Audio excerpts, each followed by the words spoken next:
Hello everyone and welcome to my video tutorials on Introduction to Computer Programming using Python Part 1. This is the second class of the series, Basic Concepts of Software Development and Programming. My name is Innocent Okoluko. The objectives of the class today is to discuss the concepts of programming and software, to discuss the role of the programmer in software development, to discuss, analyze, and practice the steps in programming. Why are we doing this? The following are important for the aspiring programmer. It is good for a programmer to understand the roles of a programmer in the software development process. It is also good for the aspiring programmer to understand the steps a programmer takes to solve a problem. Getting knowledgeable about the tools available to the programmer to use to solve problems is also an important knowledge to get.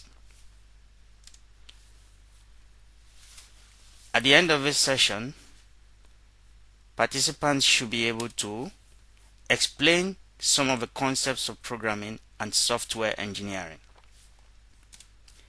distinguish between software engineering and programming, describe the fundamental activities which are common to all software processes, describe the roles of the computer programmer, describe and perform the activities of the computer programming process, develop solutions and write some programs in Python to solve problems. Content. Examples of software. Basic concepts of software and programming. Software engineering versus computer programming. Proper introduction to computer programming. The programming process. Computer programming step 1, problem definition. Computer programming step 2, solution planning. Step 3, coding. Step 4, testing. Step 5, documentation. We'll give out the first lab after this lecture. So, before we go into the examples of software, I must remind you that this course is Introduction to Computer Programming using Python. So, we are not just learning Python alone. You see, we haven't even started learning Python. So, the course actually is to lay a solid foundation on the concepts of computer programming. So, in the last class, we learned how to configure a Python programming environment, and in the process, we learned a little bit of Python programming. But we haven't really started learning Python programming.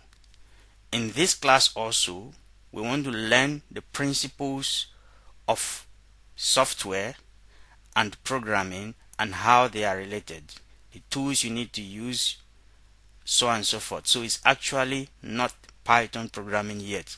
However, in the process of this class, we have to do some programming. So you are not expected to fully understand even though I'm trying to explain. So we have not started learning Python properly, and we are not going to start learning Python properly until after the next class. So Python programming proper starts in the 4th class. Let's continue. Here we want to see some examples of software.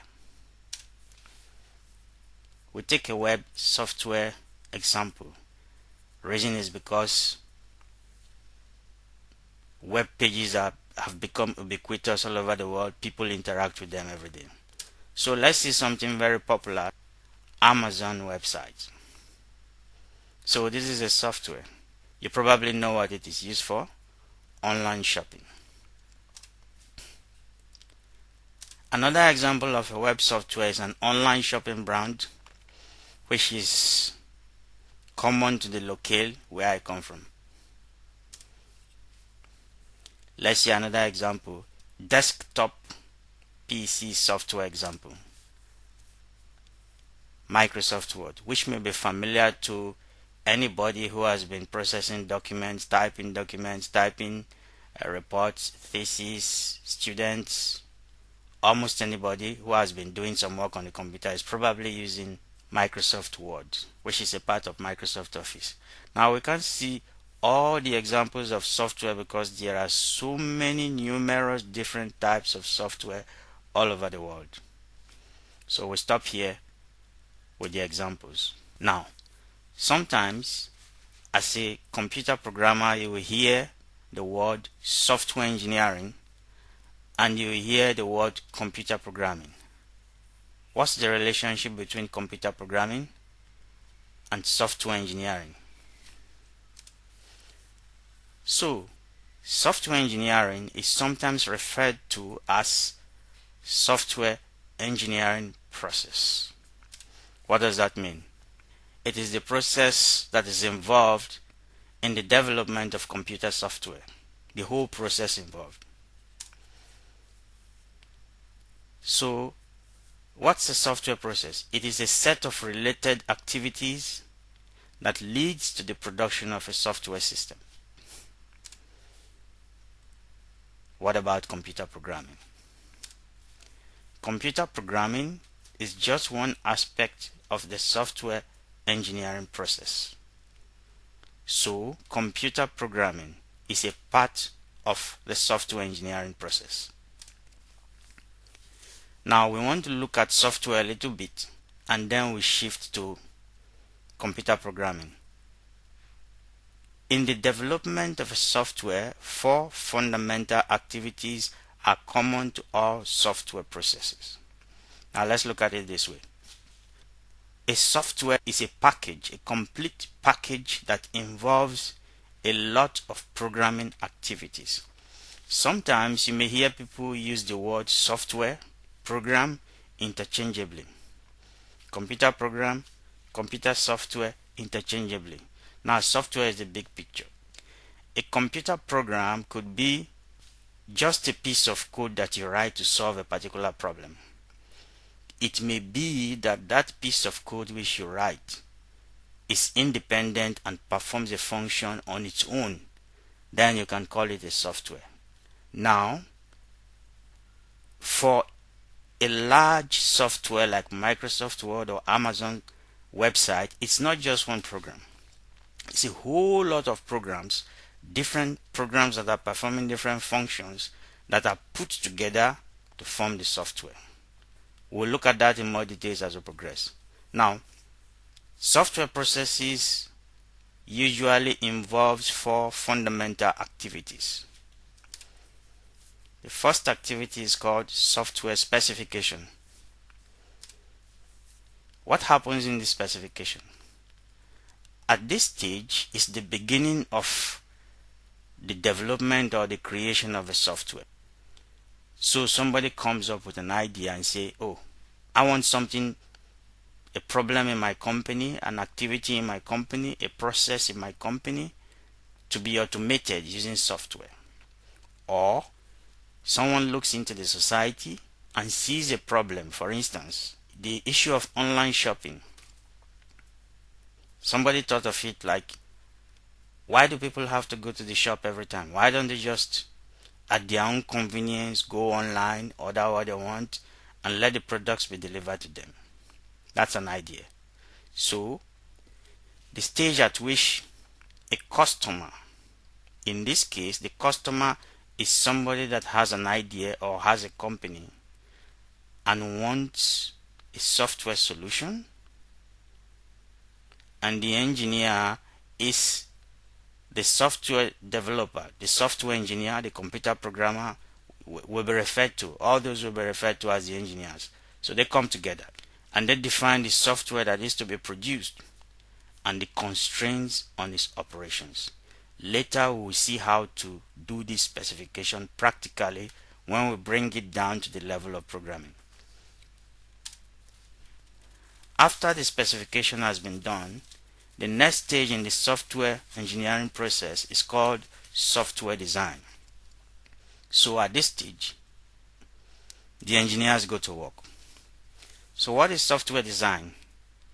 It is a description of the structure of the software to be implemented. Not only that, required data models and the structures used by the system, the interfaces between system components, and sometimes the algorithm used. So this is the stage at which the engineers take what they have decided to do in the specification and actually turns it into a product. It cannot be turned into a product automatically. A lot of work still needs to be done. Decisions have to be made. Components have to be put together. Programs have to be written. That is the software design stage. After the software design, there is already a working software product. So, the engineers don't just put the software product to the market or give it to the customer directly. The process of software validation is very important. Here, the software is checked to ensure that it is what the customer requires and not something different from what the customer desires. The fourth stage of the software engineering process is called software evolution. So what happens? After the software has been validated, it is correct, it is performing to expectation, it is then given to the customer, or it is deployed to the company, the factory, wherever it needed to be deployed, or it is deployed online. It doesn't end there. Situations arise in which there are some things that needed to be done but they were overlooked in the design. There were some things that the customer desired before but didn't tell the engineers before the software was developed. Now the customer wants that. There may be new needs. There may be other observations arising from the use of the software. Maybe customer evaluation of the software, that some things need to be done to make it better and all that. Customer reviews, so on and so forth. And the software is required to be modified to reflect the changing customer and market requirements. That process is called software evolution. So, we have looked at software engineering. How does computer programming relate to software engineering? As we've seen before, basically it is a part of the software design aspect. So what do programmers do? Generally, the programmer's job is to convert solutions to problems into instructions for the computer. Now, some people are employed as a coder, just as a programmer. You are not required to participate in this specification or any other job whatsoever. Your job is just to take solutions that has been provided in the specification stage and turn them into programs. However, the reality is that in many cases, the programmer himself or herself has to develop the solutions before converting them into instructions. So, in this case, the programmer's job extends beyond only the design aspect. As a programmer, if you want to be a good programmer, you have to know about every stage of the software engineering process. Beyond just converting solutions to problems, you have to learn to find solutions to problems. So that is the reason why after this class, the next class is going to be on an analysis of basic problem solving methods, which is actually not programming itself, but we are going to do it so practically that we will solve a real problem and actually write the program to solve it. So you should bear in mind that if you are going to be a programmer today and you are going to get a job as a programmer in a company or you are going to be a freelance programmer, you find yourself in a situation where a customer just tells you what he wants, but he doesn't know how to go about it. Sometimes the customer doesn't really know exactly what he wants. So you have to understand every stage of the software engineering process, including software design. The programmer also prepares the instructions for the computer programs. He writes the program. He or she writes the program, runs the programs. So we're using the word instructions here to represent programs. You also test the program to see if it is working properly, and you make corrections where required. The programmer also writes a report on the program, as we see. A collection of all these programs together with other items is what make a complete software.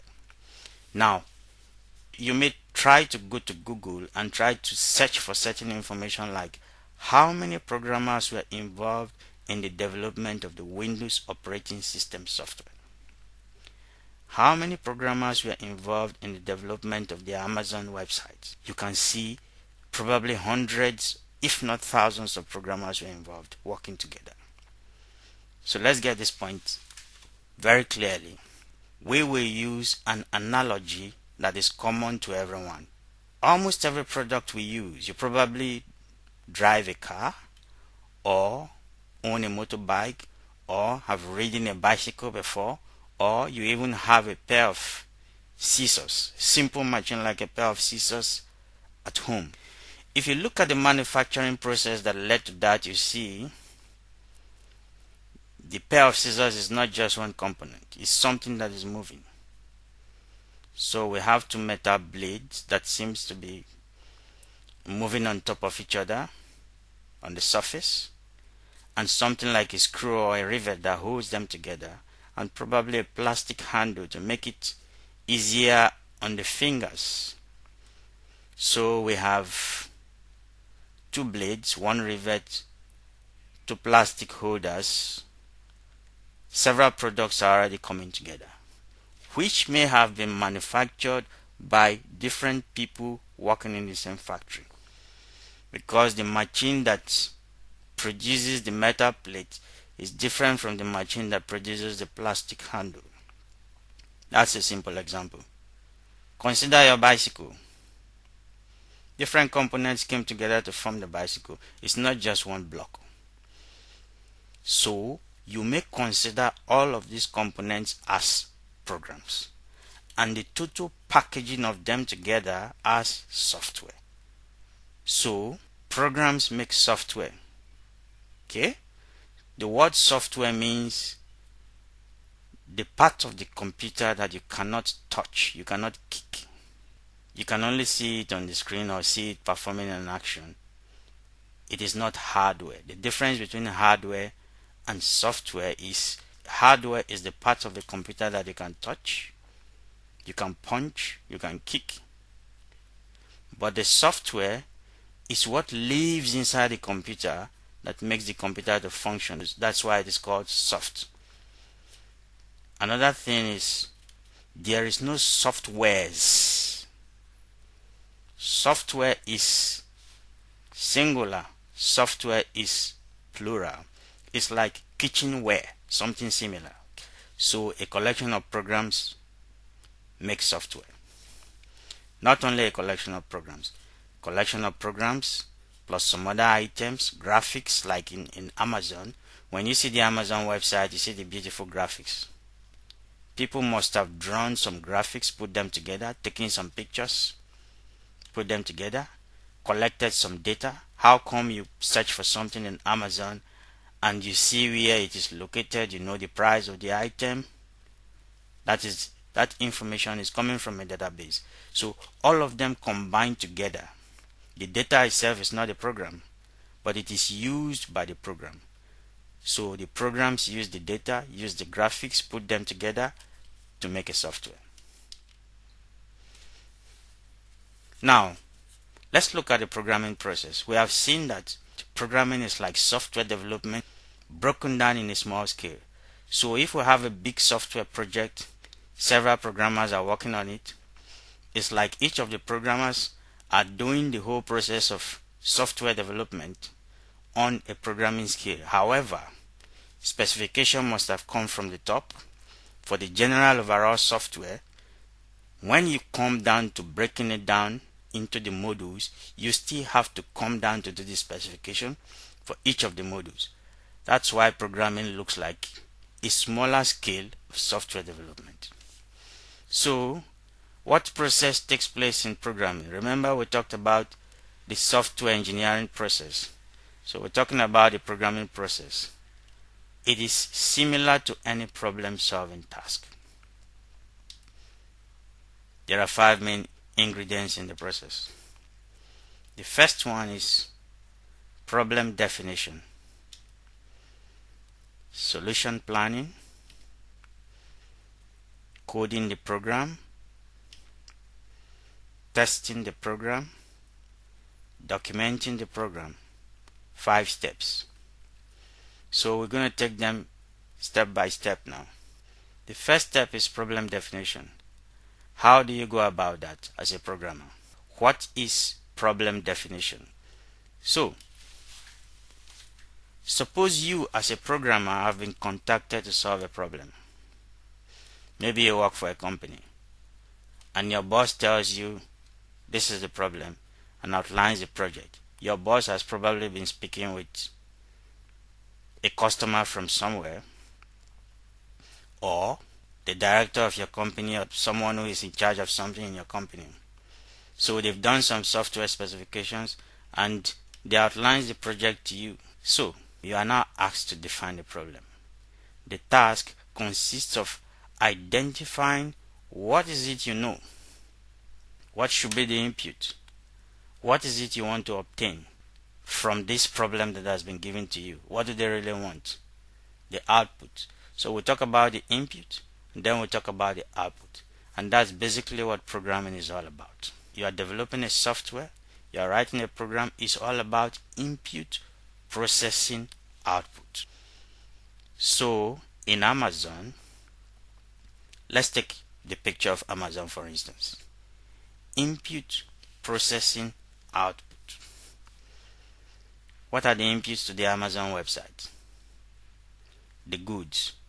There are 2 kinds of inputs. The goods, the data concerning the goods. Those are the inputs that sellers put into Amazon. They stay in the database. The second input that comes into Amazon is the inputs that customers put into Amazon. They type data into the website to search for some information. What output comes to them? The goods they are looking for pops up in the screen. So, first of all, the sellers imputed the data there. That is input. The customer imputed data into the system. That is input. Whatever goods they have in the database pops out. That is output. The customer selects a good, one or more goods that they want. That is input. The customer goes to the checkout and imputes his credit card details and the amount to pay. That is input.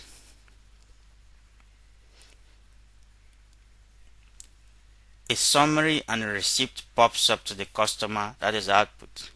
And the customer receives the information that his goods are coming to him.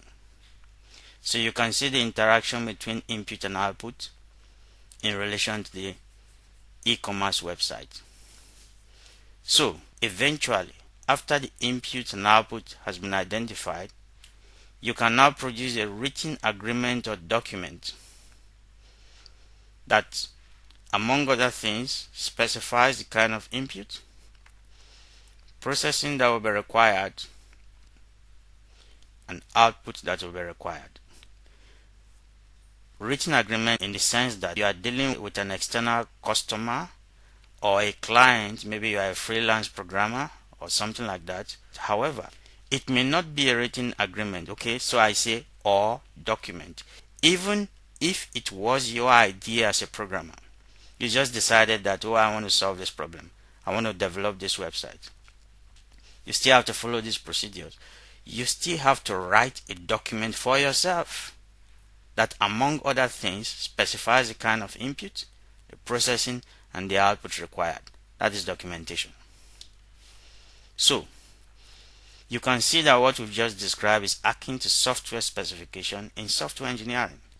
But if it is a big software, very big software, you are now doing it on a smaller scale. Let's look at a simplified case study of problem definition. So, we want to solve a quadratic equation.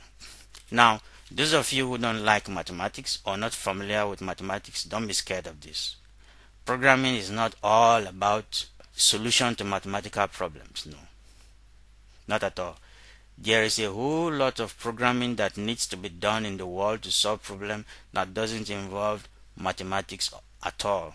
However, in computer science, because computer science actually came from the background of mathematics and electrical engineering, and it is easier to use mathematical equations to illustrate input, processing, and output. That is why most of the time we use equations to start teaching programming. So don't be scared at all, even if you don't understand this part. But this is a very practical problem. Imagine you got a job in Casio. There is an issue. Casio is building a class part 2 calculator. One of the many functions is to solve the quadratic equation. How do we perform the problem definition for this? So, we are going to take problem definition step by step. Problem definition step 1. Identifying the inputs and outputs. What do we know? If you want to solve a problem, first of all ask yourself, what do I know about this problem? If you don't know, is there a colleague that you can ask, a friend you can ask, somebody around you that you can ask? Put your heads together. What does anybody know? Do some research. So, quadratic equation is a simple problem. It is ordinary level mathematics. We do know that given the quadratic equation, ax squared plus bx plus c equal to 0. The solution is given by this. You will find it in a book. A lot of ordinary level mathematics textbooks have this equation. So, in a similar situation, suppose you want to design your own online shopping store. What do you know? There are so many examples all around, is it not? Okay, so you look at the examples that are all around and probably some solutions, some components that have been put somewhere, and you try to put them together and learn from there. So we have the solution to the quadratic equation problem.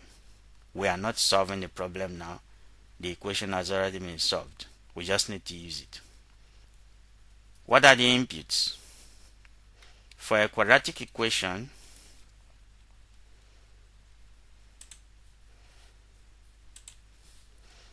the inputs are A, which are the coefficients, A, B, and C. So we call A, B, and C the coefficients. X1 and X2 are the roots of the quadratic equation. So the outputs are the roots, which is X1 and X2. Of course, you are not seeing X1 here or X2 here, but every quadratic equation will normally give you two answers if it is actually a quadratic equation. The two answers may be equal, but it has to be two answers, quadratic to the power of 2. If this is to the power of 3, you will get 3 answers. To the power of 4, you will get 4 answers. Okay? So, we now know our inputs and our outputs. That is the first step of problem definition. The second step is Specifications. We must specify the input, we must specify the processing, and we must specify the output. So we are going to take them one by one. We want to specify the inputs. What do we mean by specifications? You have to ask, what kind of data should the inputs A, B, and C be? What comes to your mind? Should the data be numeric, alphanumerical, alphabetical, etc.? Quadratic equation has to do with numbers. Since we already know about that, if it is something we don't know about, we have to study it to know what should the data really be.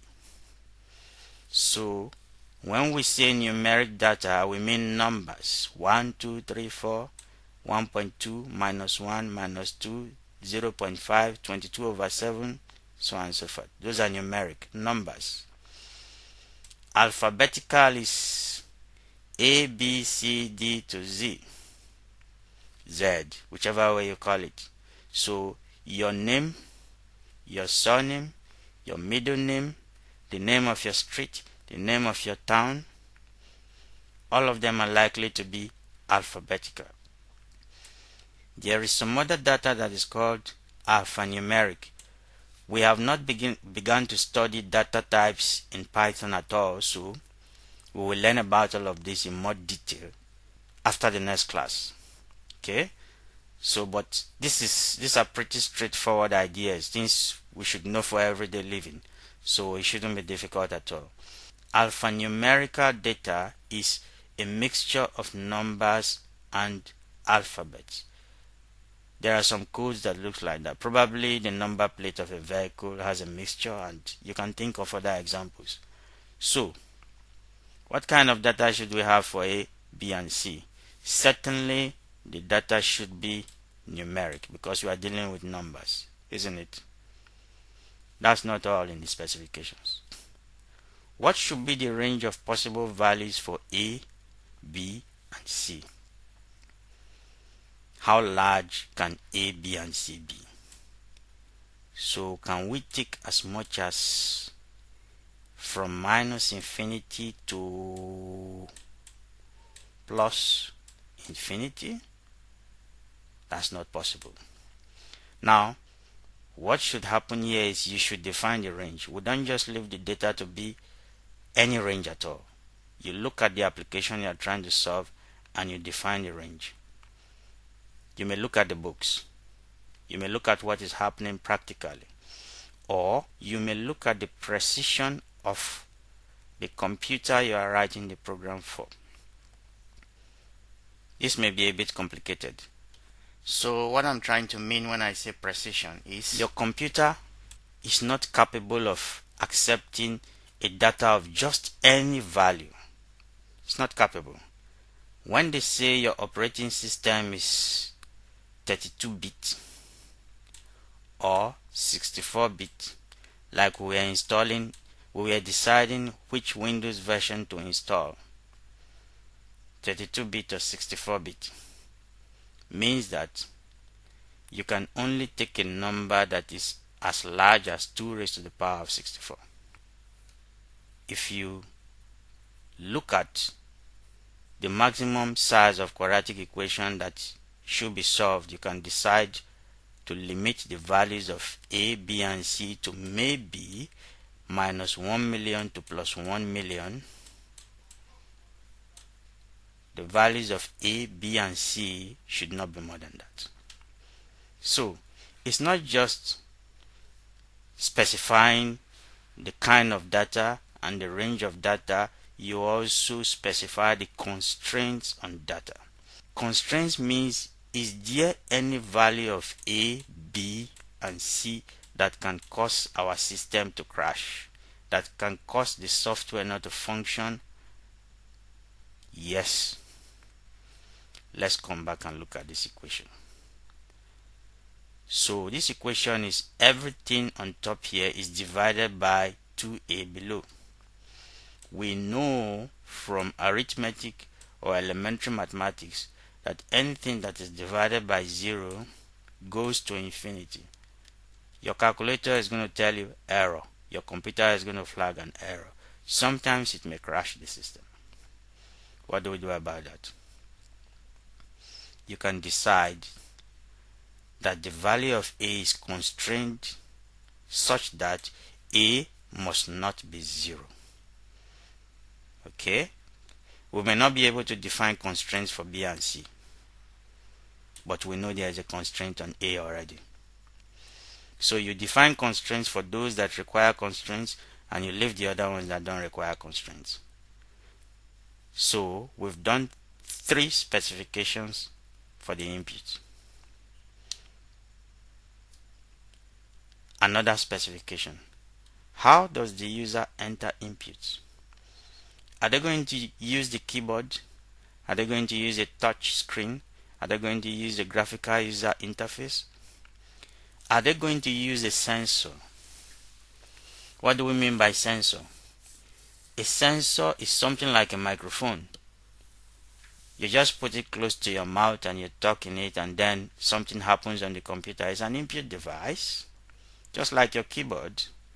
There are other kinds of sensors that you can actually use to collect data and perform a quadratic equation operation. However, we are working for Casio, so we are going to stick with Casio. I think the unanimous decision by the Casio engineers for this problem was to use a keyboard.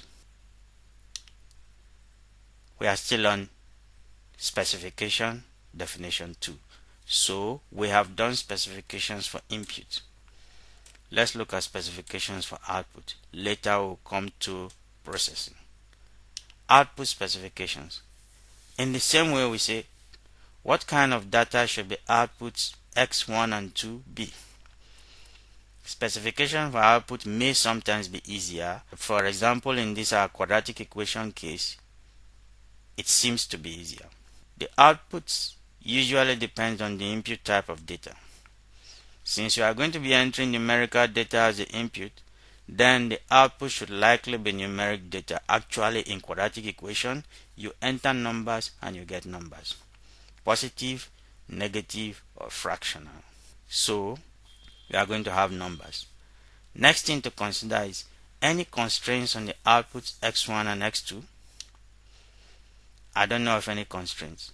How does the user receive outputs? That's an important thing to consider also. Will they get output via the screen, text message, graph plotter, file storage, so on and so forth? In Casio, they seem to love computer screens, so screen was chosen. May not be the same for the problem you are trying to solve. Okay?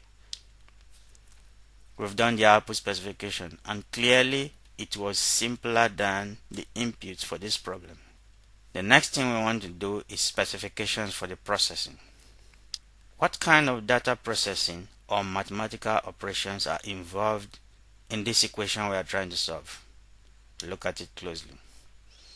The equation says x equal to minus b plus or minus square root b squared minus 4ac over 2a. We are now going to break it down. What are the constraints on the processing? Can you see a constraint there? A divide by 0 condition can occur if a is not taken care of, if it is not specified at the input. So, when you want to do this calculation, you have to follow some rules. They are actually, the calculation is constrained by the rule of BODMAS. I don't know if anyone knows about it, but it's supposed to be part of the knowledge of elementary mathematics, high school, bracket of division, multiplication, addition, and subtraction. We call that operator precedence. Okay, so bracket is superior, followed by division, multiplication, addition, and subtraction. You may need some extra idea to complete it. We've not finished with processing specification. If we go back to C to think of what kind of data processing or mathematical operations are involved, we want to now break it down. The mathematical operations, there are going to be two solutions, is it not? Because the original single equation had a plus or minus. It was minus b plus or minus.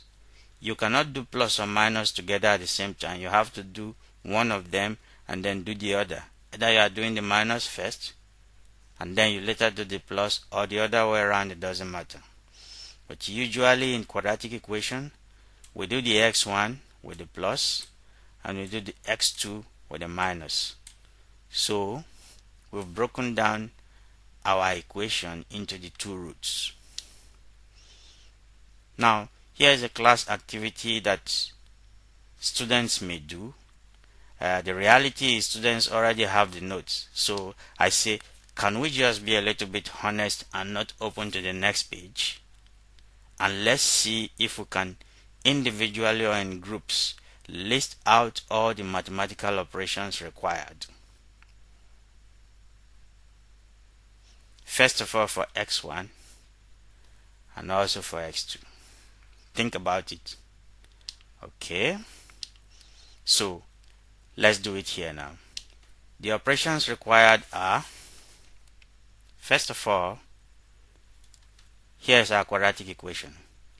In the process of solving quadratic equations, there is a part of the equation which we call the discriminant. This part that is in red.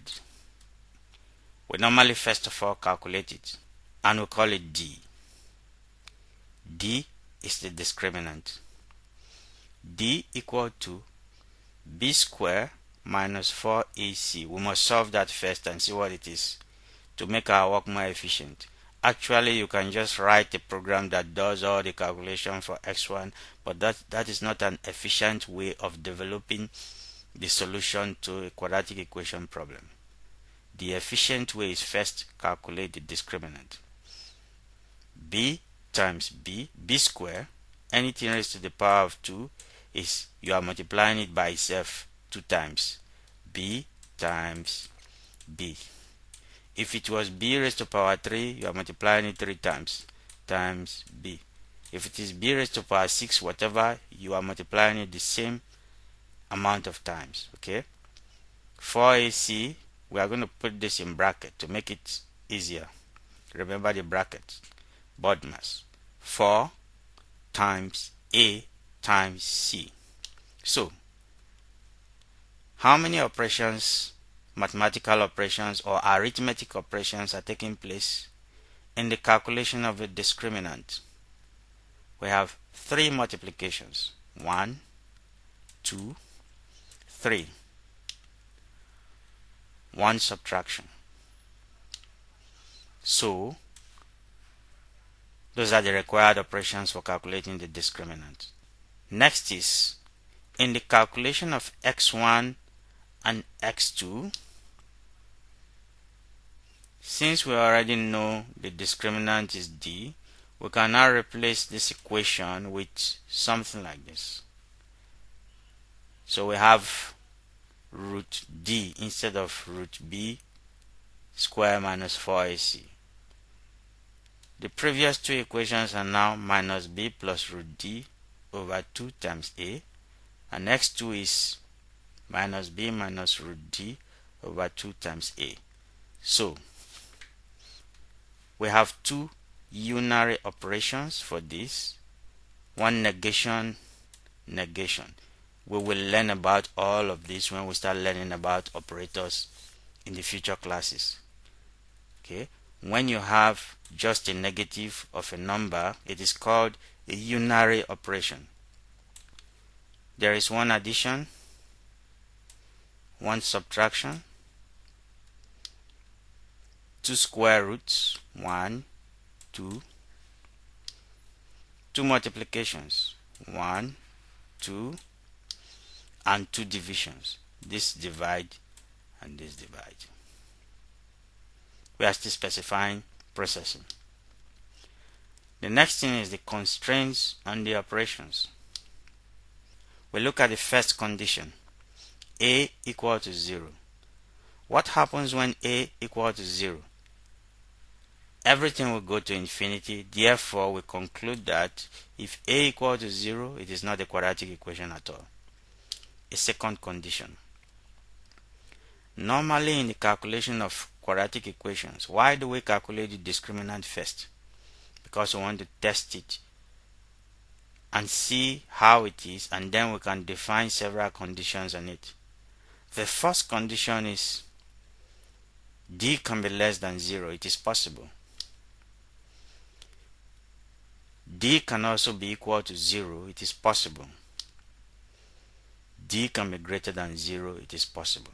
If it is not less than 0, it is either equal to 0 or it is greater than 0. So we have 4 conditions that can constrain the operation that we need to perform in the quadratic equation. And we can make decisions based on those. So, what will be the decisions on our constraints? Condition 1, if the user entered 0 for a at any time, then it is not a quadratic equation. No need to crash the program. Just send a message to the screen to say a equal to 0, change the value of a, or just say this is not a quadratic equation, end the program or stop the program. If we encounter condition 2, we calculate the discriminant and it is less than 0. It means your quadratic equation is going to have something called complex roots. If you have studied complex variables in your mathematics, then this will be easier for you to understand. But in this class, we are not going to do that. This is not a mathematics class, it's a programming class. We want to keep things simple in the mathematical side, so we'll drop that. If any person is interested in the calculation of complex roots, send me a message and I can help you out. Condition 3. If d equal to 0, then the roots x1 and x2 are equal. So we can optimize our design of a solution by calculating only one of them. If both roots are equal, why do we have to spend our computational time and resources to calculate both? No need. Just calculate one and equate the second one to the one you calculated. That is efficient design, efficient programming. Your program is going to run better than the program of somebody who did not do this. Condition 4. If we determine that d is greater than 0, then the roots are different. x1 is different from x2. In that case, calculate x1 separately and calculate x2 separately. So this is the only time where we will actually utilize the computer resources, all of it that is required to do both calculations. So, after you've done your problem definition successfully, like we have done in the past sections, the next stage is to plan a solution. There are several traditional tools that are available to the programmer to use. These tools have been used for a long time, so they are not new. One of them is called flowchart. The second one is pseudocode. The third one is algorithms. Any one of them or a combination of them can be used together to plan the solution. So let's take them one by one because it is good for every programmer to understand flowcharts, pseudocodes, and algorithms. In fact, if you are a computer programmer and you don't know of flowcharts, you don't know of pseudocode, you don't know of algorithms, and you go for an interview, that will not be very nice. So let's learn about them. So what is a flowchart? It's just a pictorial representation of the step-by-step solution to a problem. We just did specification from our problem definition. We already know how to go about the solution, but we need to put it in a formal way like a flowchart, such that if you just present the flowchart to another programmer, he knows how to go about it to write a program, how to use it, convert it to a program. Also for you too as the programmer, Whatever we have been writing, we are so discrete. You need to put them together in a picture that actually represents whatever we have been doing, and that picture is a flowchart. So, the flowchart usually contains some symbols and components that we put together, and we are going to see it practically. The flowchart symbols were developed by the American National Standards Institute, ANSI. So they have a standard set of flowchart symbols which every programmer from anywhere in the world uses for development. So a flowchart is standard. There are no different kinds of flowcharts. There is just one kind of flowchart. You may find these flowchart symbols, these ANSI flowchart symbols in Microsoft Word, PowerPoint, etc. So I am going to press the escape button so we can go to PowerPoint, and I'll show you where you can get the flowchart symbol. So we are here in PowerPoint. If you go to Insert and you click on Shapes, scroll down a little, you will find the flowchart symbols here. You can just pick on any one of them and draw it. It's as simple as that. So we continue in the next slide. Still on solution planning, we are going to look at the basic flowchart symbols. Basic, not all of them, because there are so many of them, but the most popularly used ones. We'll look at them and try to get familiar with them. Basic flowchart symbols. Let's get familiar with the most commonly used flowchart symbols. I will show the symbol, the name, and the function of the symbol. The oval or rounded rectangle. Start, end is the name. It indicates the start and the end of a program. A computer program must be started from somewhere and it must stop somewhere. So this is what indicates the start and end of a program. It's the first symbol that comes and the last symbol that you see. Input and output. It's a parallelogram and it is used for input and output. So for our quadratic equation, we have a, b, c as the input and x1 and x2 as the output. This is the symbol we are going to use to represent them. Decision. The diamond indicates moments of decision in the execution of the program. A program is a very logical thing, just like real life systems. You must make decisions. Process.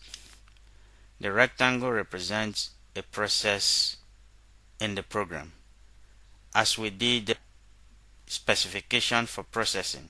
So this is what indicates the process.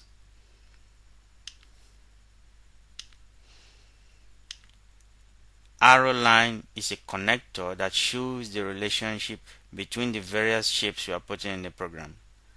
After this stage, the next stage, the other stage, this is the stage that follows, all of them is indicated by an arrow. Every shape you put in a flowchart must be connected by this arrow. They are not isolated. None of them is isolated. Continuation or connection. Some people call it connection, some call it continuation. It is used to connect a part of a flowchart to another part. Because in reality, if you are developing a real program, not a toy program, like a play program, an easy program to start, if you are developing a real program, it's going to take a lot of pages, not just one page. So you need something to connect one page to the other. This is what you use, and we are going to see an example. Now let's draw the flowchart for our quadratic equation problem. We start. Next step is we enter the inputs A, B, and C. Next step is we need to make a decision. So we have the decision symbol. We want to test. Remember our constraint on inputs?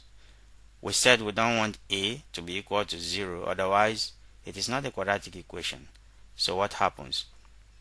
When you say a equal to 0, is a equal to 0, there are going to be two decisions. If a equal to 0 is yes, make a decision. Print not a quadratic. I had to shorten it here just so that it can fit into the small space of the parallelogram. So after we print not quad, what do we do next? We stop the program. However, if a is not equal to 0, it means we can continue with the execution of the program. The next thing we want to do if a is not equal to 0 is calculate the discriminant. That's the process. You can see it's a rectangle. After calculating the process, the next step is we want to make a decision. Is the discriminant less than 0? If yes, print complex roots. Like I said earlier on, we don't want to calculate complex roots in this lesson. Stop the program. But if it is not, we are already coming to the end of the page. What do? We use the connector to end this part of the flowchart so we can use the same connector to continue in the next page. So this is the connector on the next page.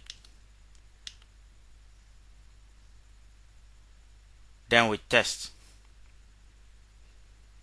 Is d equal to 0? Remember, we have tested is d less than 0 and we made a decision if yes.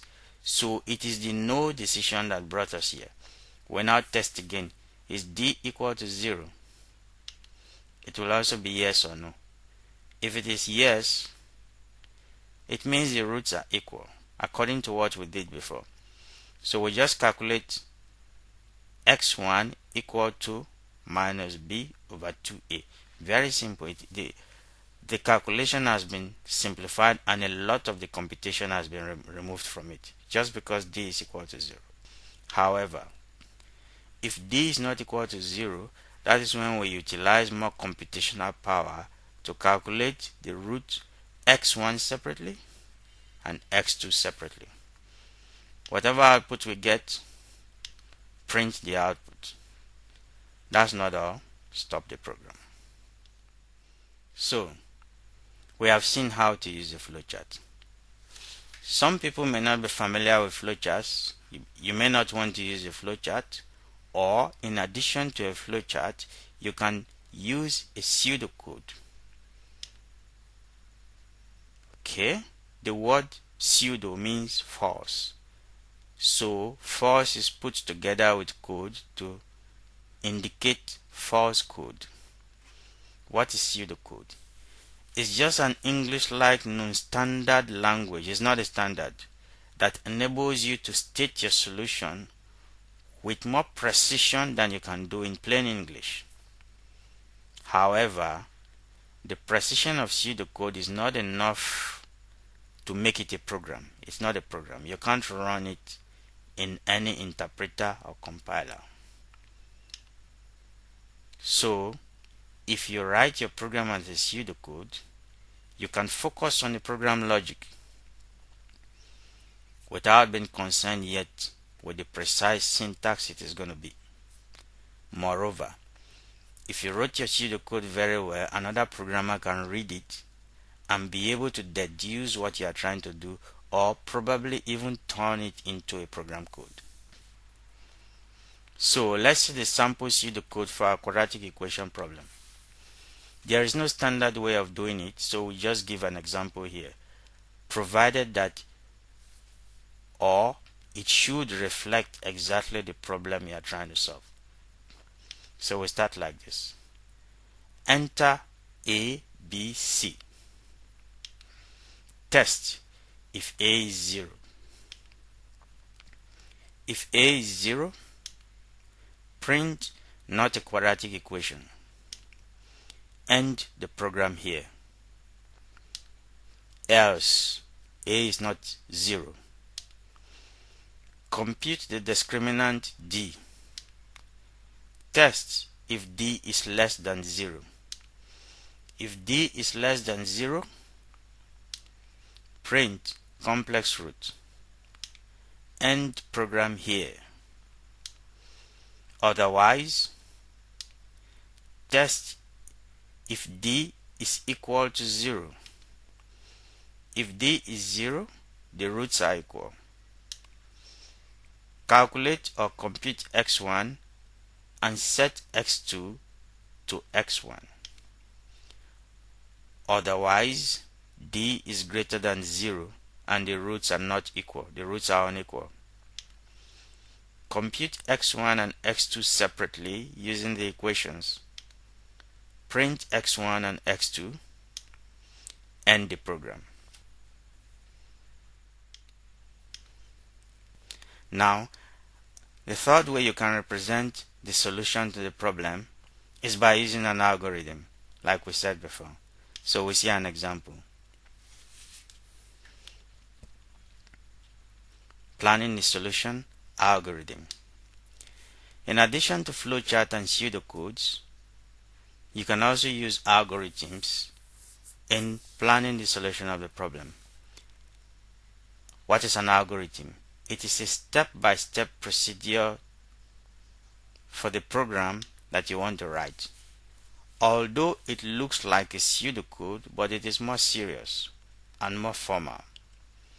If you are going to take a course in computer science, a full degree in computer science, you would likely take a course on the design and analysis of algorithms.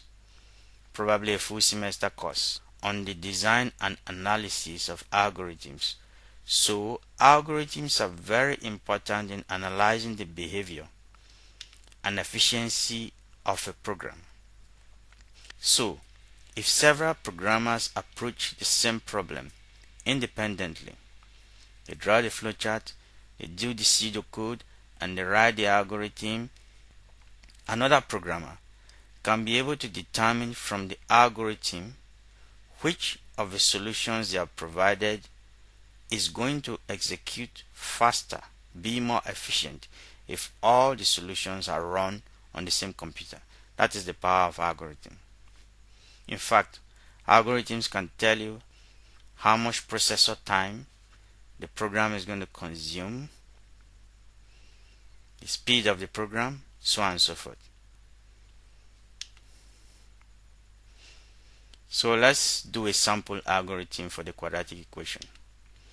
Now, in the books you may find algorithms looking slightly different in various textbooks. However, there are some pretty standard procedure that all of them follow. For example, in most of the books, you would always see the word algorithm and the name of the problem that is being solved and a set of input and output values. This is pretty common. There may be no brackets in some of them, but in most cases the heading of an algorithm is going to look like this, very serious, followed by a description of the problem you are trying to solve. These algorithms calculate the roots x1, x2 of a quadratic equation given the coefficients a, b, and c. So we specify the input. Notice that some keywords have been written in caps. Input A, B, C. Can you guess what next is going to happen? Output, of course, x1, x2. So we start. In most algorithms, every step of the program is going to be listed one by one. It's going to be numbered starting from 1 in a sequence. enter A, B, C. If A equal to 0, output not a quadratic equation, and quadratic. Else D equal to B times B minus 4AC. Here we are calculating the discriminant. If D less than 0, output complex roots and quadratic. If D equal to 0, x2 equal to x1 equal to minus b over 2a. Else x1 equal to minus b over square root d, everything over 2a. The same way you calculate x2, output x1 and x2. Can you guess what should be next? And quadratic, of course. So that's an algorithm. As you can see, the algorithm actually appears to be more serious and actually closer to Python code than the flowchart and the pseudocode. Now let's go to step 3 of the computer programming process, which is actually coding, where you write the program in Python.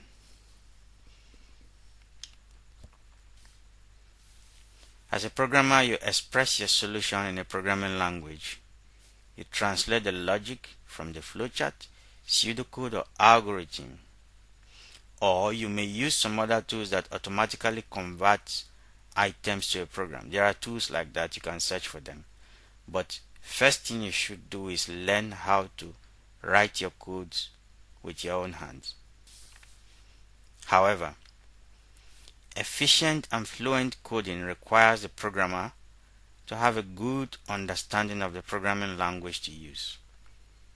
It's akin to any kind of language. For you to be able to understand the language very well, to speak it, to be fluent in the language, you have to study the language very well and practice a lot so that you can become fluent. It is the same thing with programming.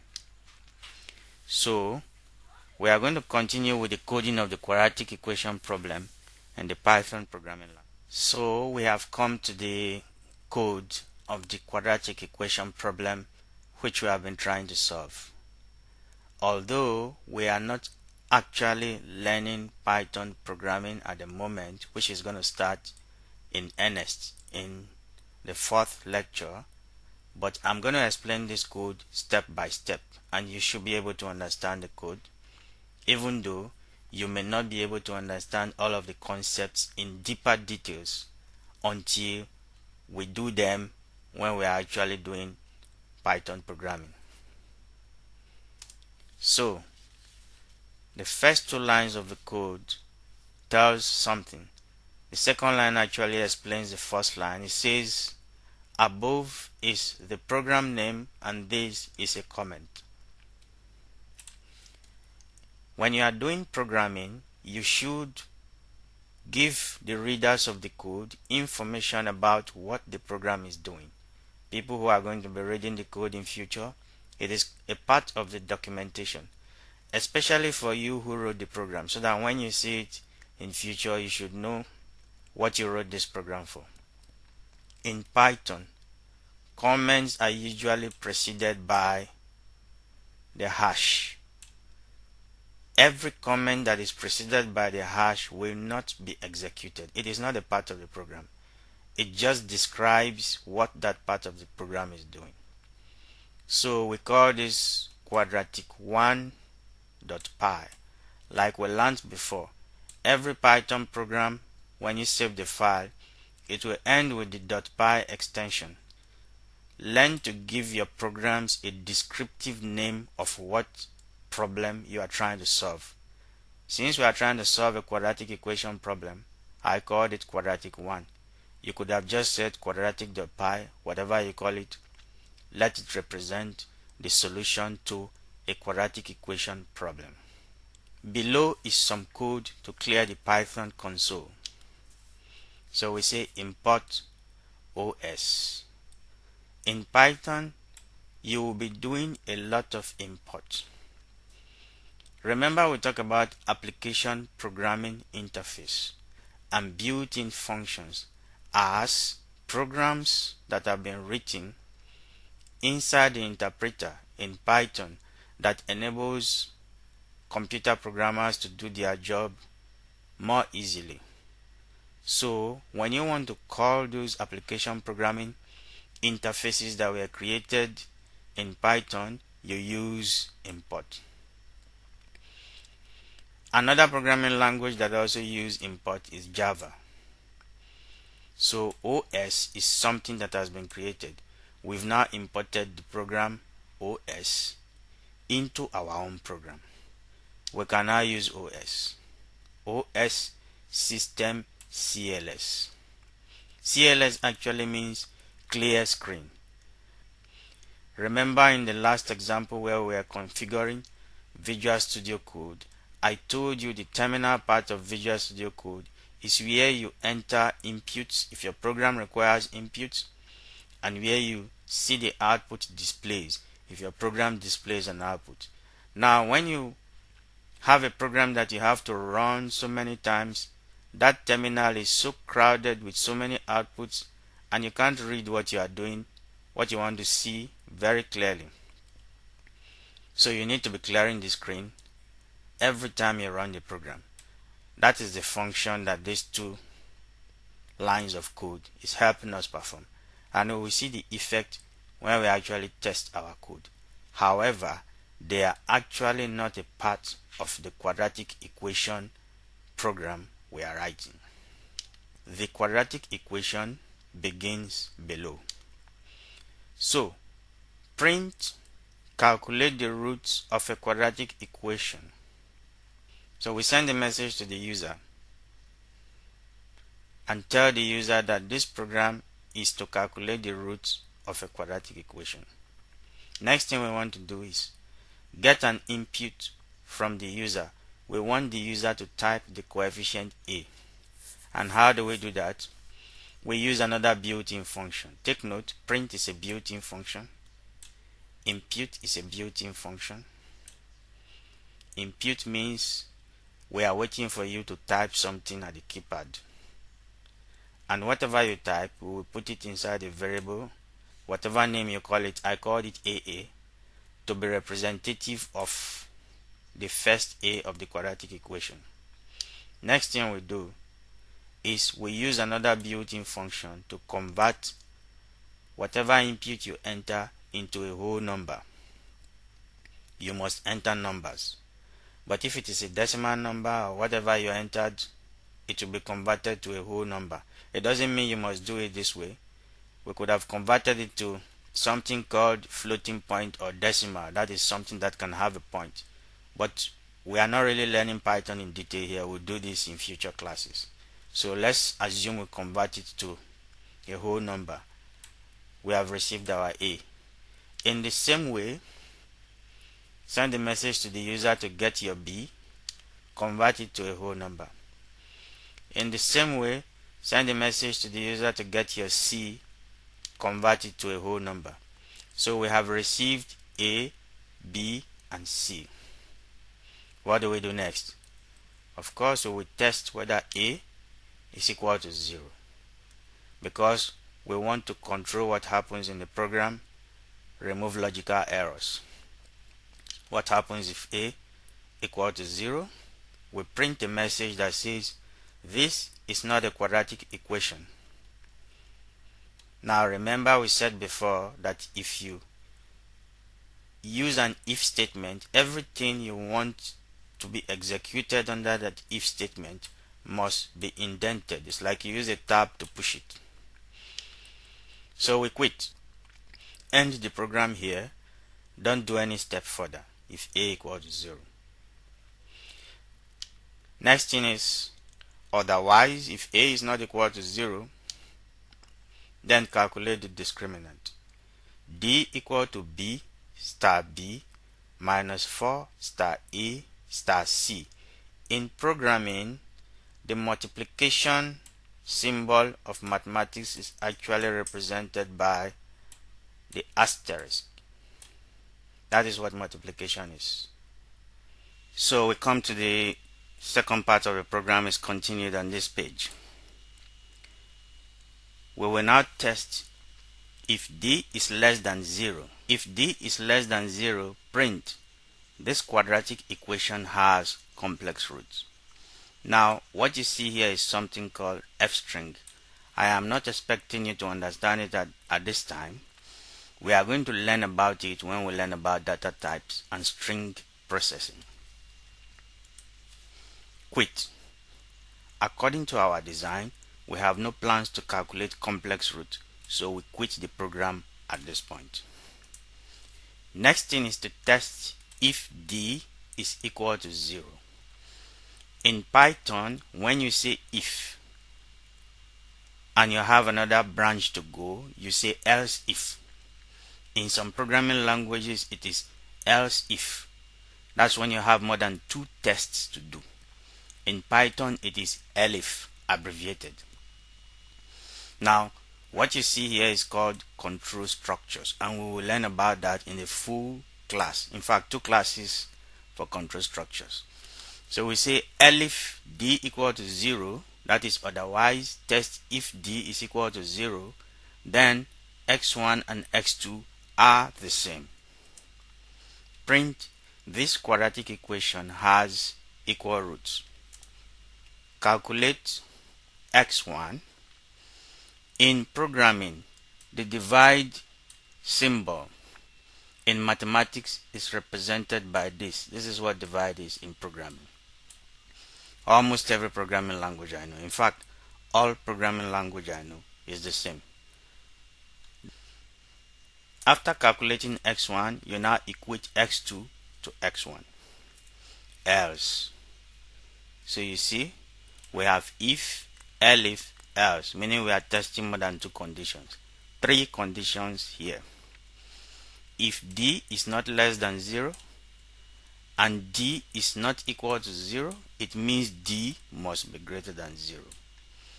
Then x1 and x2 are different. Print. This quadratic equation has unequal roots.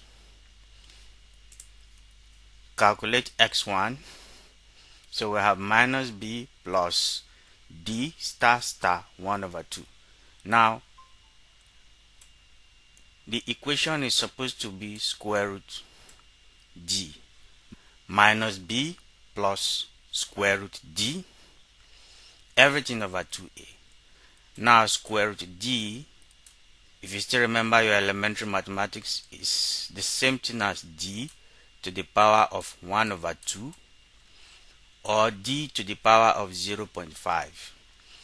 While we use 1 star to represent multiplication in programming, we use the double star to represent exponentiation or power.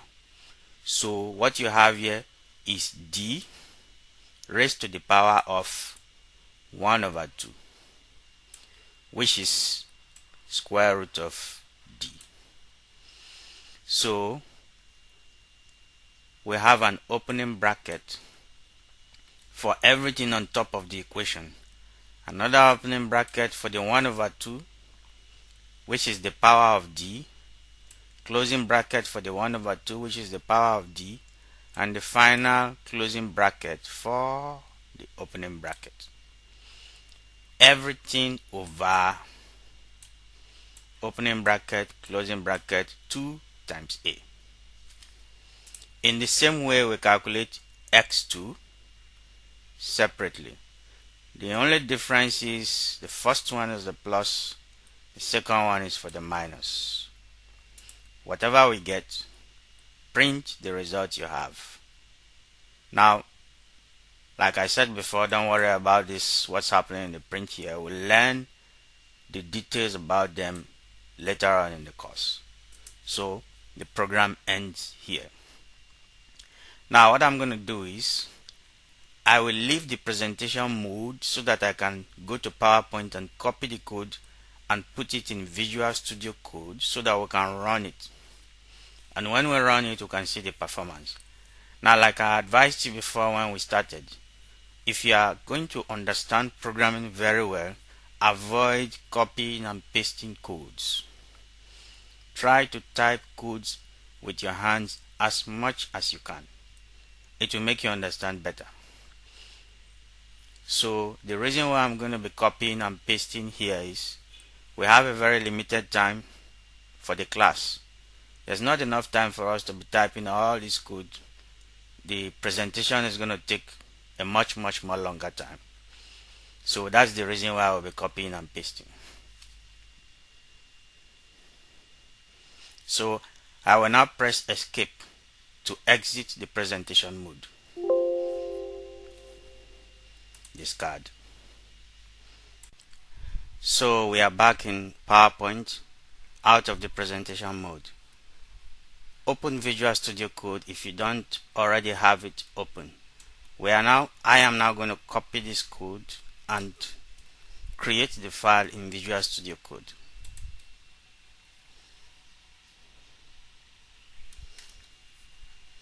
So we say file.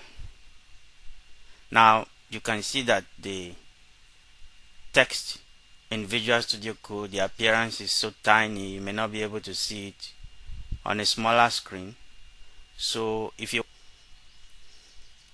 you want to make your fonts bigger in Visual Studio Code so that they are clearer enough, you go to View, Appearance, Zoom in. You can still make it bigger. View, Appearance, Zoom in. As many times as possible. When you've got the bigger fonts that you so desire, then you can leave it there. We can now say File, New File, Python file, and we paste. The text still appears very small, so we can still go back and say View, Appearance, Zoom in. Now this is more like it. So we can go back to the next page because the program continues. Just copy from the if to the last statement, come back here and paste it. First thing we are going to do is save it with a file name before we start doing anything to the file. So we say File, Save As. We are now going to navigate to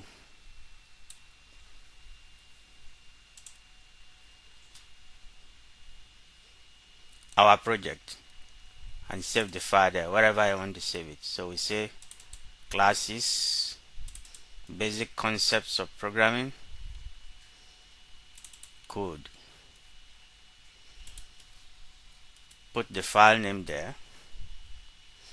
Don't just save yet, you have to save it as file type Python. So we are looking for P here.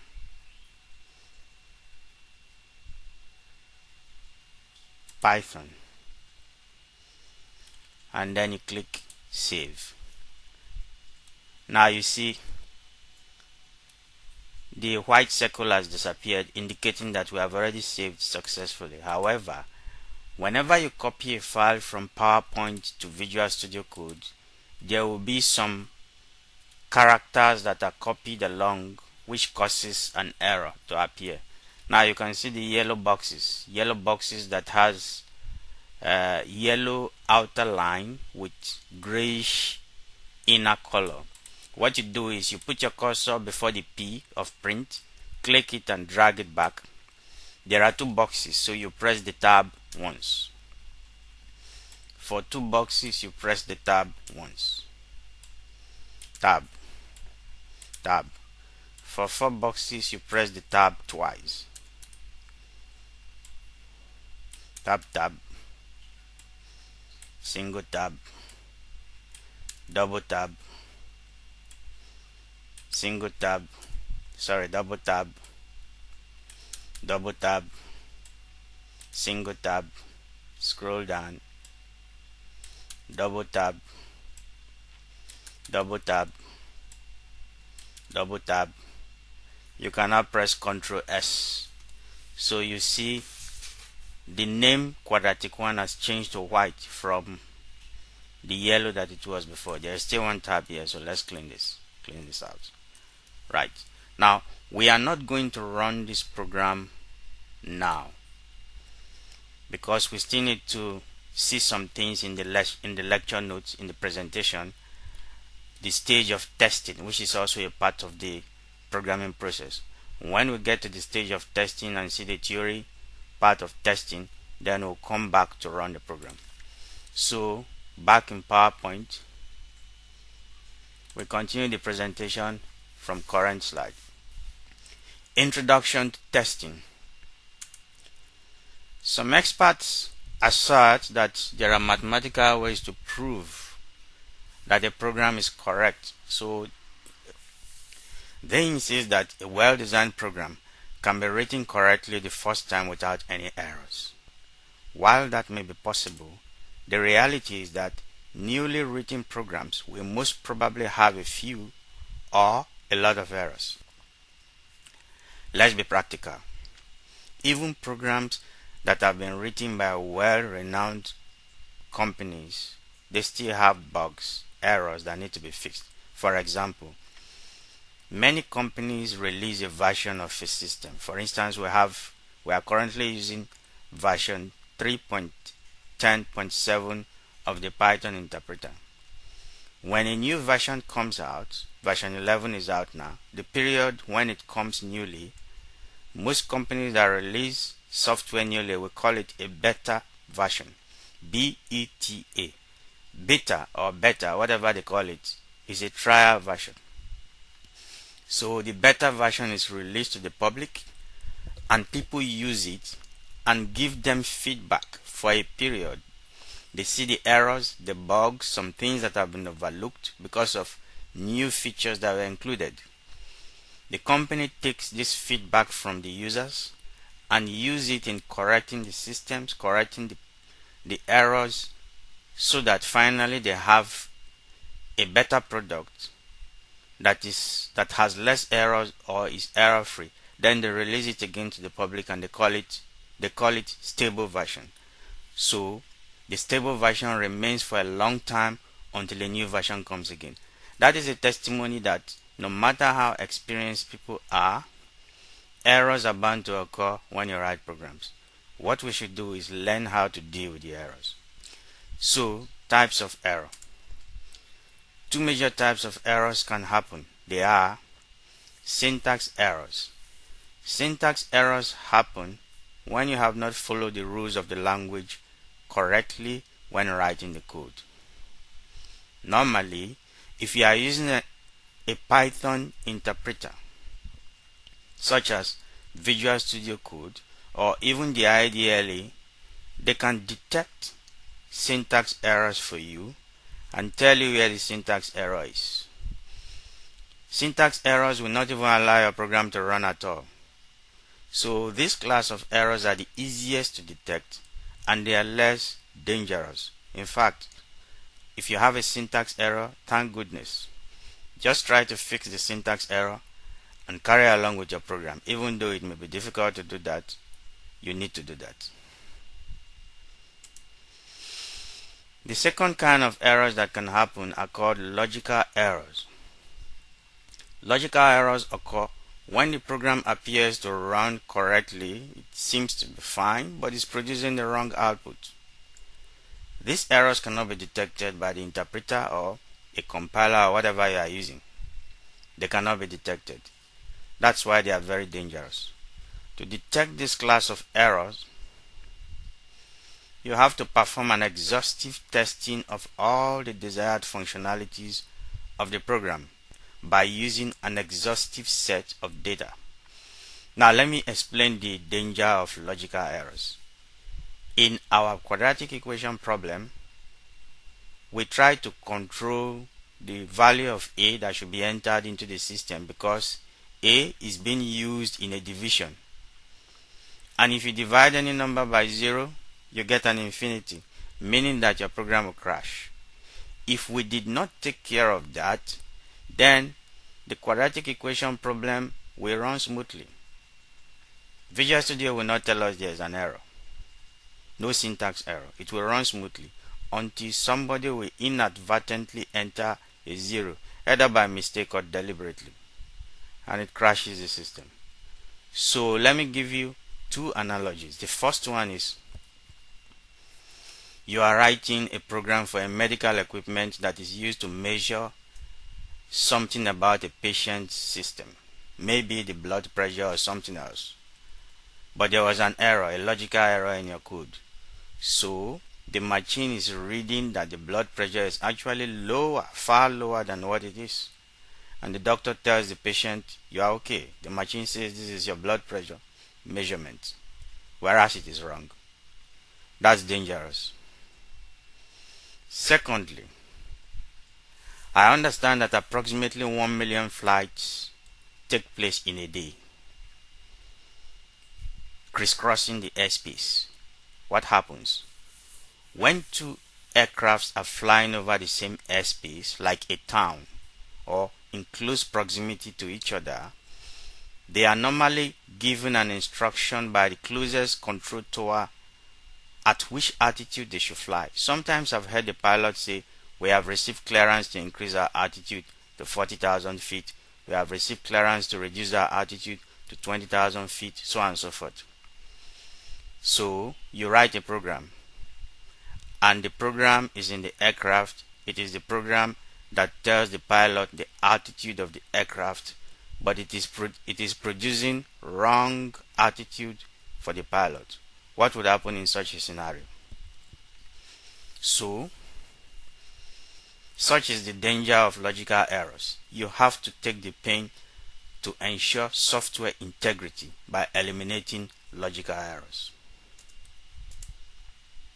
So, after coding your program, you must prepare to test it on the computer. Testing is very important. You must run the program. Several phases can be involved in testing. So we see some methods of testing. The first method is you begin by desk checking, which is similar to proofreading. What you do is sit down and mentally look at the program you have written, whether it makes sense to you. Just like the way somebody will read an essay written in English language that has been written by someone else. So, many organizations take this step further. They have a walkthrough process in which, if they have a group of programmers, they do what we call peer review. So, all the programmers will read a program that has been written by one of them independently and make their observations and their comments. Then, they will do that for the next person, so on and so forth. Translating. A translator is a program that checks the syntax of your program to make sure the language was used correctly. So, Visual Studio Code is a translator for Python. The Python ideally is also a translator. As we will see when we are testing our code, we are going to first of all run the code to see if there is an error. If there is no syntax error, it does run. Then we'll try to introduce a syntax error and see whether Visual Studio Code can detect the error and tell us where it is so we can correct it. This is the reason why you should use a good IDE like Visual Studio Code in your work. We could as well use Notepad or Microsoft Word to write our Python program. But they cannot tell you when there is an error in the syntax you are writing because they are not actually interpreters for the language.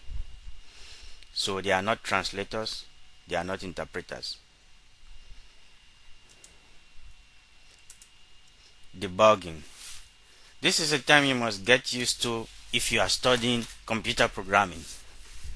So, logical errors are usually bugs or mistakes inadvertently made in an attempt to solve one problem. The programmer makes a mistake about another issue is overlooked. So you take care of those by the process of debugging. You run the program using all possible tests of data, and you check the results meticulously, and then you make sure you remove the bugs. Apart from the divide by zero situation in our quadratic equation examples, bugs can also be things such as logic errors, such as telling the computer to repeat an operation but not telling it how to stop. We will learn about this in control structures, because if you don't tell it how to stop, it will keep running forever, thereby holding the computer hostage.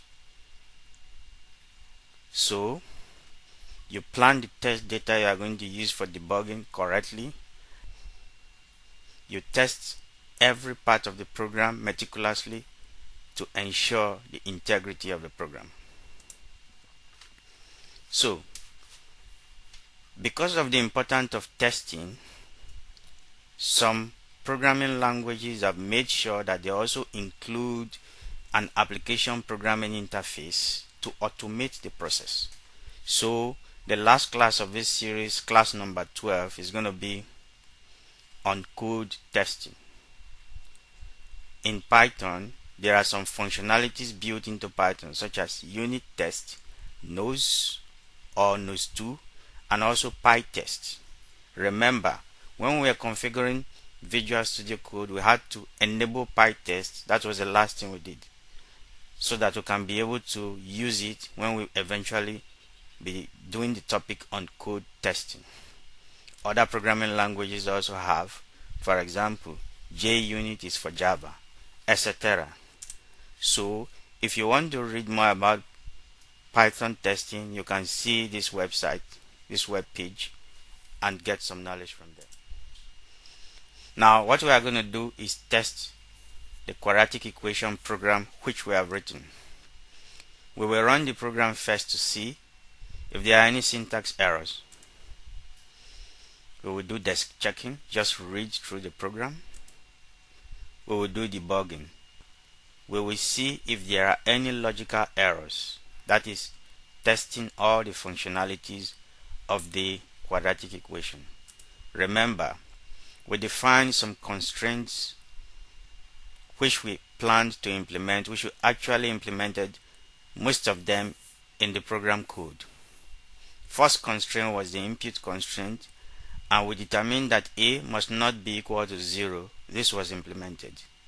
We also made mention of something like limiting the inputs to -1 million to +1 million. We did not implement that because it is not a serious consideration for this case, so we omitted it. Data output constraints. We did not identify any constraints to be worried about in the output of a quadratic equation. We talked about constraints on the operations. The first condition was a should not be equal to 0, which was implemented in the input. If the input has been correctly done, then it is taken care of in the processing. Condition 2, if d less than 0, this was implemented. If d equal to 0, this was implemented. If d greater than 0, that was also implemented. Right.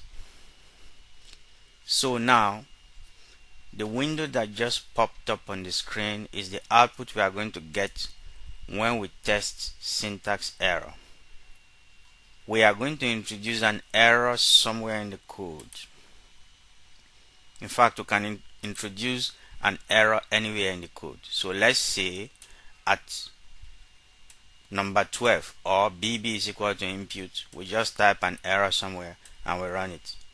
We want to know whether the program can be able to tell us that there was a syntax error, invalid syntax, and point the line at which the error has occurred and tell us what exactly the error is by using this up pointing caret to show what exactly we want to correct.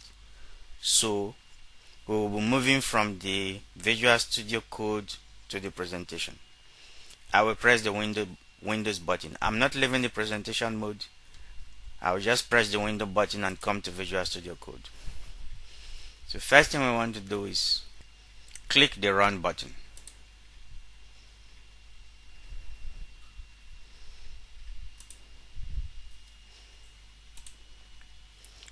Okay, the terminal doesn't seem to be showing here, even though we are on Python. Really. So restricted mode. If you have an issue, sometimes on this side of the screen you will see restricted mode when Python is loaded. You have to click trust. Every time it happens, click trust. And then you can come back to Python. So you've trusted the mode. Let's click run again. It is activating our extensions. We'll wait patiently for it.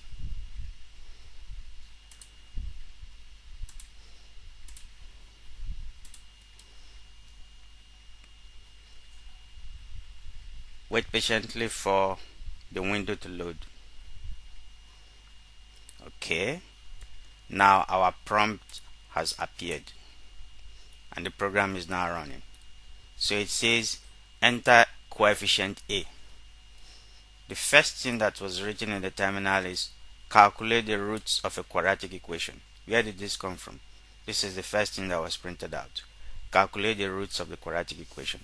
Now, this import CLS is actually what cleared the terminal so that we can just see what we want the program to show us. And as we run and rerun the program, you will see that these two lines of code is always cleaning up this terminal for us.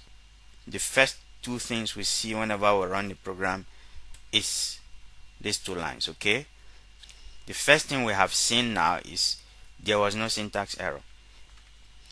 If there was a syntax error, it would have shown here. Instead, it actually took us to this line and then the next line that says enter coefficient A.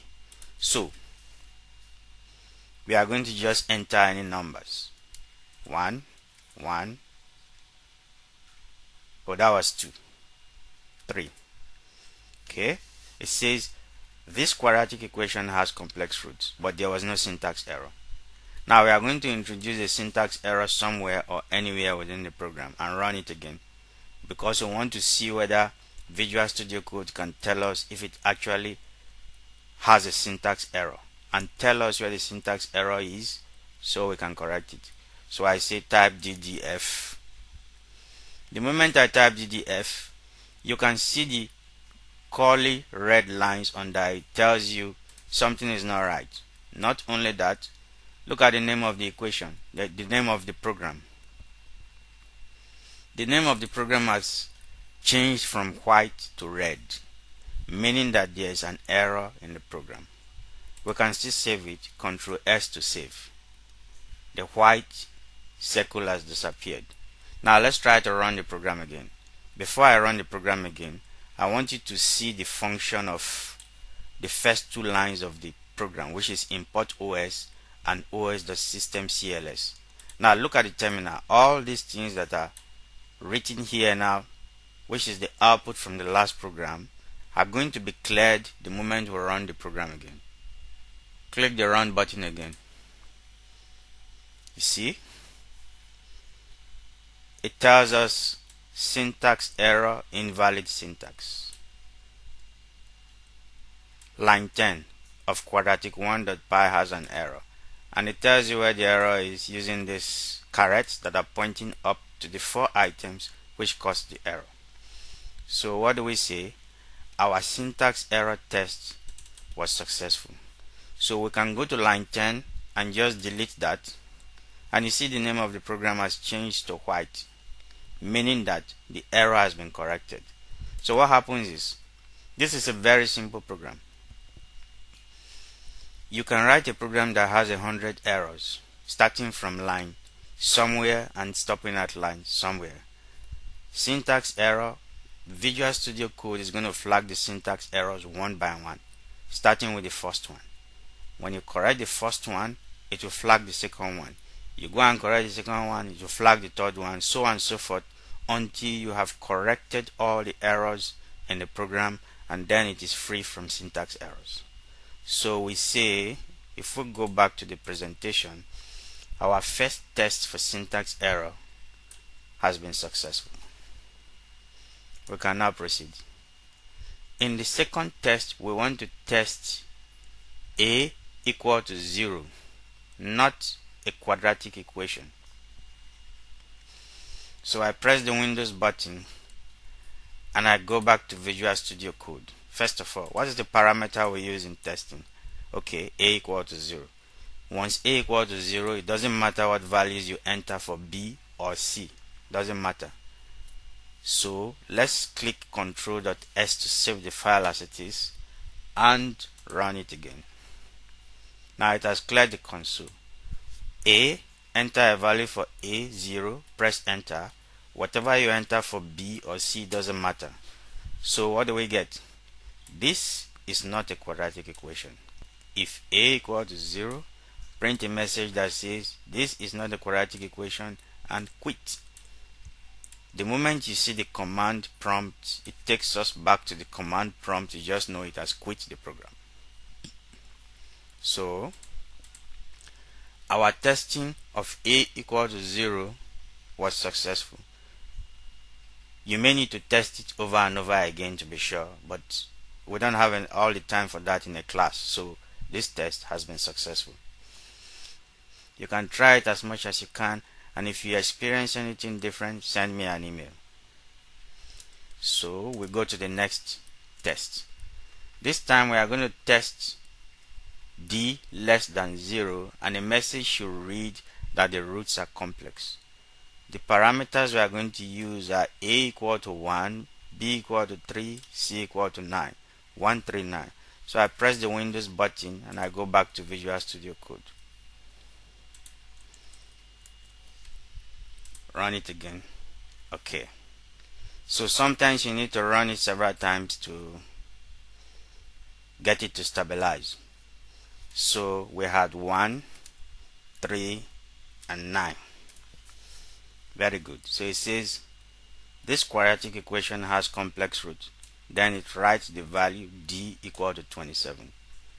This quadratic equation has complex roots, d equal to, see, we put the value of d in this braces and then it writes it out. You will understand how to use strings better when we learn about string data types. So we conclude that our test for d less than 0 was successful.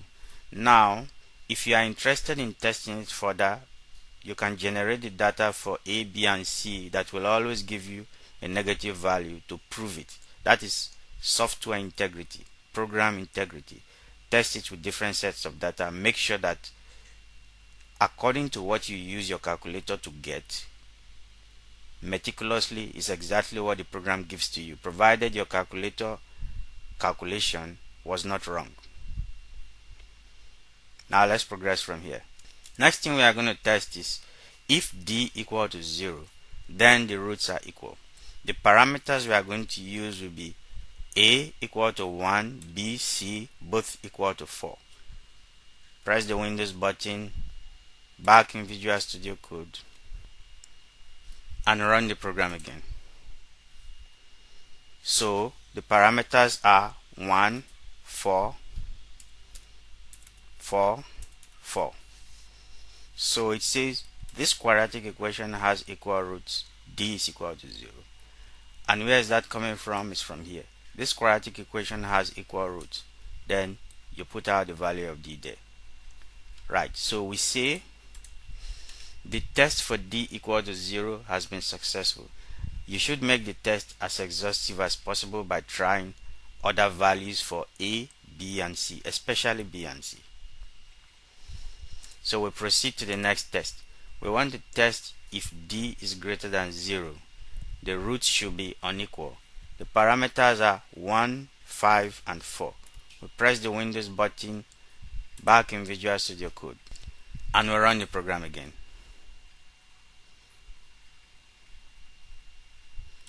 Okay, run the program again. Like if I select something here and I run the program, there seems to be an error, so we can test that later. 1, 5, 4. This quadratic equation has unequal roots, d equal to 9. So you can see the roots are actually different. This quadratic equation has unequal roots. You print out the value of d. So we say this test for d greater than 0 has been successful. So we've come to the last step of the computer programming process, which is documentation. What is documentation? It is a written, detailed description of the programming cycle and all the specific facts about the program. It's a very important reference for you in the future.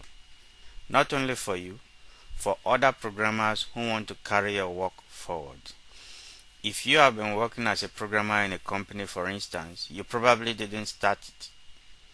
You probably were employed as a young employee while the older employees were getting retired.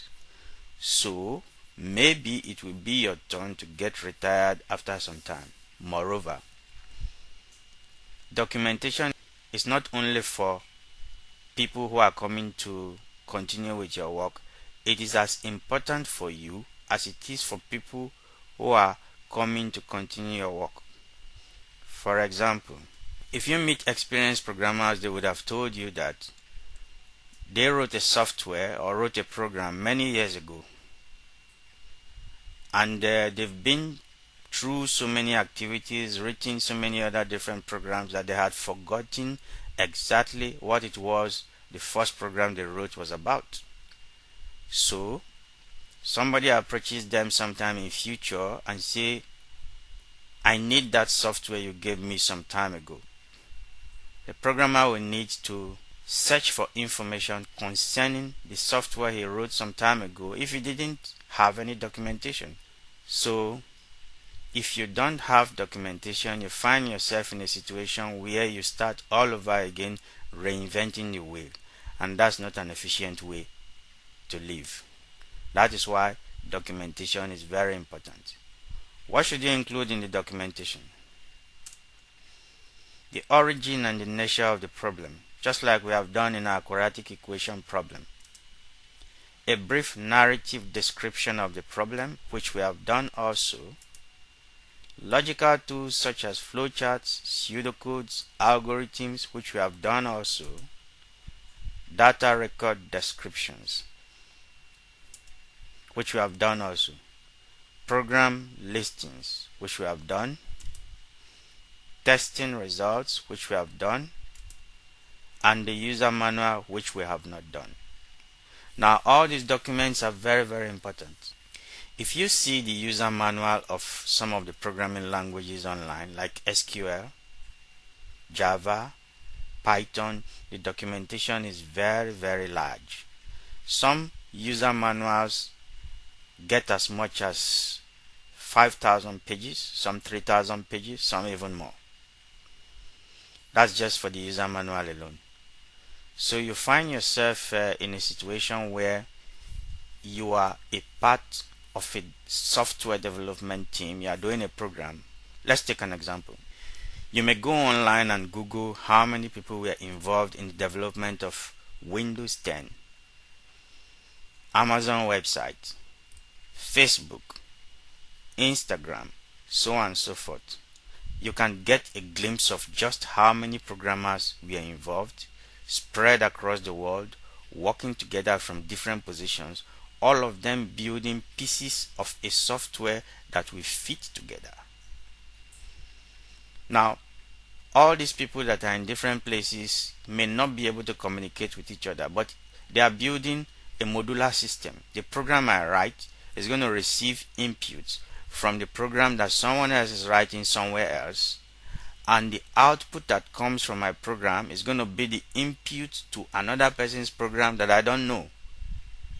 And we may not be in the same locale, but we are working together to build a system. So how do I know what to do? It is based on the documentation of the other programmer. I know the outputs that are coming from the other programmer that is going to be my input, and the other programmer who is going to use my output as his input should know what my output should be. That is where documentation comes in. Comments in the program itself are also considered an essential part of documentation. You can see the quadratic equation program which we wrote. It was well commented. If you can make your programs as commented as that, please try to do that. In a broader sense, program documentation can be part of a documentation for an entire system, just like I told you. So, when you write your documentation for your own program, the other programmer writes documentation for his own program, so on and so forth. You put them together, and then we have a whole documentation for an entire system. In effect, everything we have been doing so far in this class is actually documentation. From the point we started designing the quadratic equation problem, we started documentation already. So what am I trying to say? If you are a programmer designing a particular program, you will be the lecturer of that program that you are designing, meaning that you will write the notes, do the design, do the drawing exactly the way that I've done it in this note. It's your task. The only thing we have not done so far is the user manual for people who want to use the quadratic equation. But it is a very simple problem, so for this one, user manual may not be very important. Before we go, we are going to have the first laboratory session or homework takeaway in this class. So, first question is, write a sample documentation for the quadratic equation problem which we have considered. What am I trying to say? We have pretty much done all the documentation for the quadratic equation problem. But what I want you to do is take what we have done and put it into what a documentation should look like. You can look for sample documentations online. It will just be like an essay. So you create a cover page, table of content, make it look like a format document. You take all the topics that we have treated so far, you put them as the topics, the headings for the documentation, put the pages there, page listing, and produce a format document which is the documentation for the quadratic equation problem. One thing we have not done, you should add a user manual to the end of it. In addition to that, we are still looking at the class part 2. You are required to write a program to calculate the area of a triangle using the Heron's formula. Those of you who have done elementary triangles, you will know what the Heron's formula is about. If you don't know, just go online, Google Heron's formula. I can assure you that you may find several Python programs that have already been written for Heron's formula, but you should try to understand what they are doing, and you should try to be original. So what you will do is perform the 5 activities of the programming process. The example we have done for the quadratic equation problem. Write the report in Microsoft Word format, just like you are doing for question 1. You will show all the activities taken, and after you've done, you save it in PDF format and submit to me. A due date will be announced.